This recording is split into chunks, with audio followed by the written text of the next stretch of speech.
अग्निवीरों की भर्ती शुरू होते ही नेपाल ने बड़ा कदम उठाया है। नेपाल के डर से क्या पीएम मोदी वापस लेने जा रहे हैं अग्निपथ योजना। भारत में जब देश की वह सड़कों पर उतरे तब भी मोदी नहीं झुके, लेकिन अब नेपाल ने ऐसा कदम उठाया जिसकी वजह से मोदी शाह दिल्ली में मंथन कर रहे हैं। अग्निवीर योजना 2 महीने पहले जब लागू की गई, भारत के युवाओं ने विरोध किया। इसके बाद भी सरकार ने इसके खूब फायदे गिनाए, लेकिन किसी को इस बात का अंदाजा भी नहीं था कि नेपाल कुछ ऐसा करेगा जिसकी वजह से इसे रोकना पड़ सकता है। भारत में रहने वाले बहुत कम लोगों को बात पता है कि नेपाल ऐसा देश है जहां के जवान भारत की सेना में भर्ती होकर पाकिस्तान और चीन से लड़ते हैं।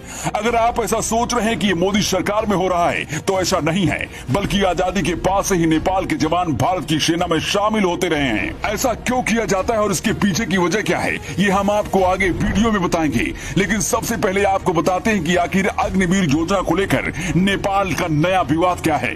1947 में जब भारत आजाद हुआ तब अंग्रेजों ने एक समझौता किया था। इसमें नेपाल, भारत और ब्रिटेन शामिल थे।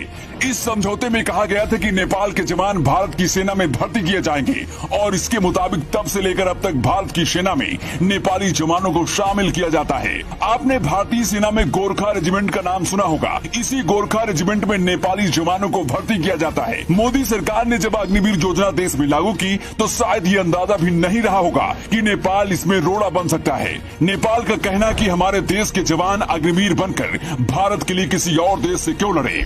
उत्तराखंड और हिमाचल में अग्निवीरों की भर्ती शुरू हो चुकी है। 25 अगस्त से नेपाली गोरखाओं की भारतीय सेना में भर्ती होनी थी, लेकिन नेपाल ने इसकी अनुमति नहीं दी, जिसकी वजह से भर्ती को टाल दिया गया। अब ये भर्ती कब होगी और कैसे होगी कुछ नहीं कहा जा सकता, लेकिन इसके साथ कई तरह के सवाल भी उठने लगे हैं कि आखिर अब मोदी इसे कैसे संभालेंगे और इसे लेकर उनके मन में प्लान क्या चल रहा है। इस वक्त 34,000 से ज्यादा नेपाली जवान भारतीय सेना के गोरखा रेजिमेंट में तैनात हैं। अग्निपथ योजना के तहत 1300 नेपाली युवाओं की भर्ती की जानी थी। नेपाल का कहना कि अग्निवीर योजना 1947 में भारत और ब्रिटेन के साथ जो समझौता किया गया था, इसमें उसका सीधा सीधा उल्लंघन किया जा रहा है। भारत अपने देश में से लागू कर सकता है, लेकिन जो समझौता नेपाल के साथ हुआ उसका उल्लंघन नहीं होना चाहिए।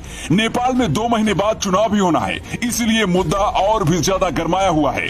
दावा किया जा रहा है कि नेपाल के गोरखा सैनिकों के लिए मोदी सरकार अग्निवीर योजना में छूट दे सकती है, लेकिन अगर ऐसा होता है तो भारत के अंदर भी इसकी मांग उठेगी और फिर देश के जवान सड़कों पर उतर सकते हैं। नेपाल में जिस तरह से इसका विरोध हो रहा है, उसके बाद से भारत के अंदर जो लोग चाहते थे कि अग्निवीर योजना न लागू हो, उनके लिए नई उम्मीद जगी है। भारतीय सेना में इस वक्त 7 गोरखा रेजिमेंट हैं, जिनमें 39 बटालियन हैं। 6 रेजिमेंट ऐसे हैं जिनको ब्रिटिश सेना ने भारतीय सेना में ट्रांसफर किया था, जबकि एक आजादी के बाद भारत ने बनाई है। इस बटालियन में शामिल सभी जवान नेपाल के होते हैं। सूत्र बताते हैं कि नेपाल के विरोध की वजह से मोदी शाह इस पर मंथन कर रहे हैं। भारत सरकार नेपाल को समझाने की पूरी कोशिश कर रही है, लेकिन अगर नेपाल नहीं माना तो पीएम मोदी को कोई बड़ा फैसला लेना होगा। वैसे आपको क्या लगता है, क्या मोदी नेपाल के दबाव में आकर अग्निवीर योजना